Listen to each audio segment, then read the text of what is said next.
Assalamualaikum warahmatullahi wabarakatuh.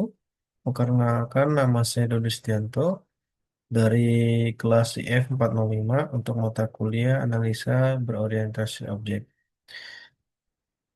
Universitas Cyber Asia. Pada kesempatan ini saya ingin membawakan atau memaparkan mengenai analisa sistem administrasi pada Klinik X. Baik, langsung saja saya mulai. Untuk konten yang akan saya paparkan pada kali ini, yang pertama adalah ilustrasi proses bisnis yang terdiri dari flowchart sistem administrasi yang berjalan di Klinik X.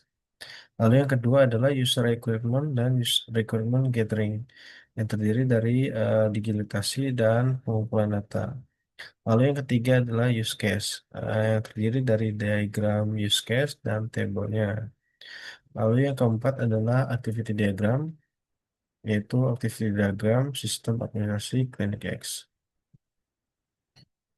Lalu selanjutnya yang pertama ini terkait dengan flowchart, yaitu ilustrasi proses bisnis pada Klinik X yang saat ini sedang berjalan. Di sini terlihat untuk mulai untuk pasien baru di sini jika memang dia adalah pasien baru, maka dia akan diarahkan ke bagian pendaftaran terlebih dahulu. Namun jika dia bukan pasien baru, maka dia akan langsung diarahkan ke bagian administrasi. Kemudian dari bagian administrasi ini, pasien akan menunggu untuk dipanggil untuk dilakukan pemeriksaan oleh dokter. Setelah pemeriksaan dokter, di sini dokter akan memberikan diagnosa dan catatan medis, di mana catatan medis ini akan diberikan ke administrasi. Dan setelah hasil diagnosa dan catatan medis selesai, lalu selesai. Untuk flowchartnya seperti itu.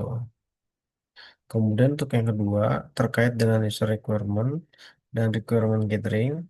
Yang pertama itu terkait dengan analisa permasalahannya. Di sini ada 4 poin. Yang pertama itu adalah sistem administrasi dan rekam medik masih manual. Lalu yang kedua, proses administrasi yang tidak efisien. Pasien harus tetap melakukan daftar ulang dengan menyerahkan kartu pasien. Lalu poin ketiga itu, pencatatan diagnosa dan resep masih dilakukan secara manual, menggunakan kertas dan disimpan oleh bagian administrasi. Dan yang terakhir itu, penggunaan data pasien yang masih manual dapat memperlambat proses administrasi saat pasien ingin berobat kembali.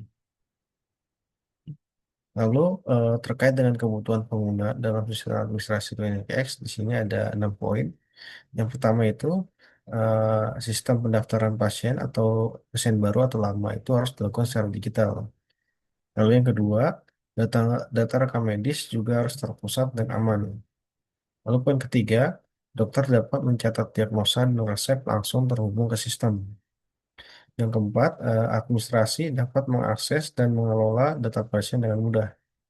Lalu yang kelima, riwayat pemeriksaan dapat ditampilkan kapan saja, tidak secara manual lagi. Lalu yang keempat itu, laporan kunjungan, diagnosa, dan obat dapat dicetak atau diekspor. Lalu terkait dengan metode pengumpulan data informasi atau requirement gathering, di sini ada 4 poin. Yang pertama itu wawancara dengan petugas administrasi dan dokter.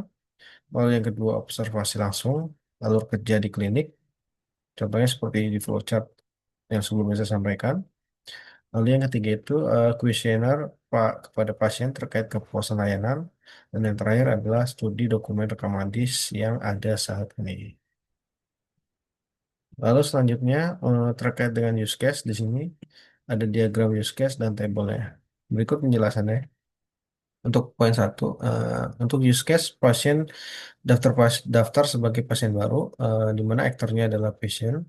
Dengan deskripsi, pasien mengisi data diri untuk pertama kali dan mendapatkan ID pasien. Lalu yang kedua, daftar sebagai pasien lama. Di sini aktornya pasien juga, di mana pasien menyerahkan ID untuk dipanggil.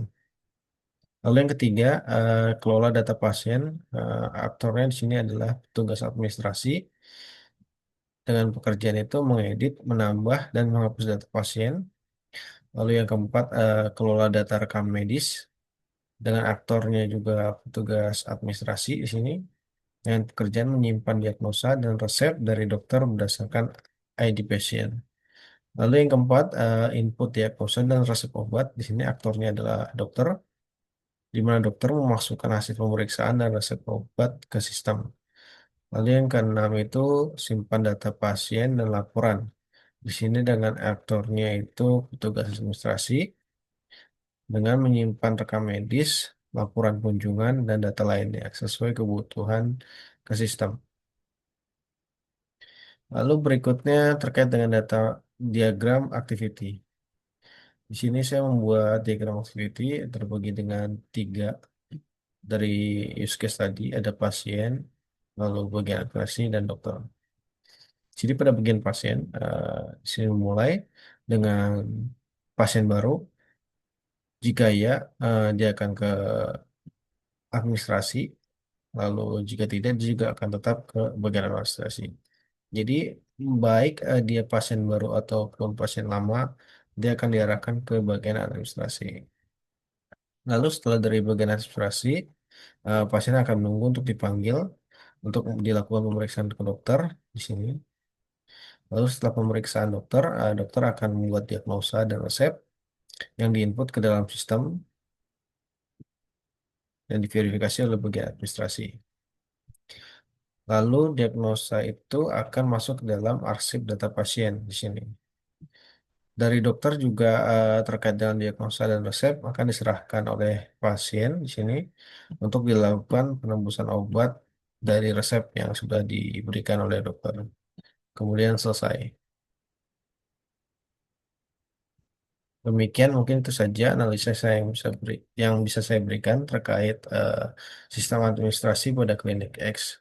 Terima kasih. Wassalamualaikum warahmatullahi wabarakatuh.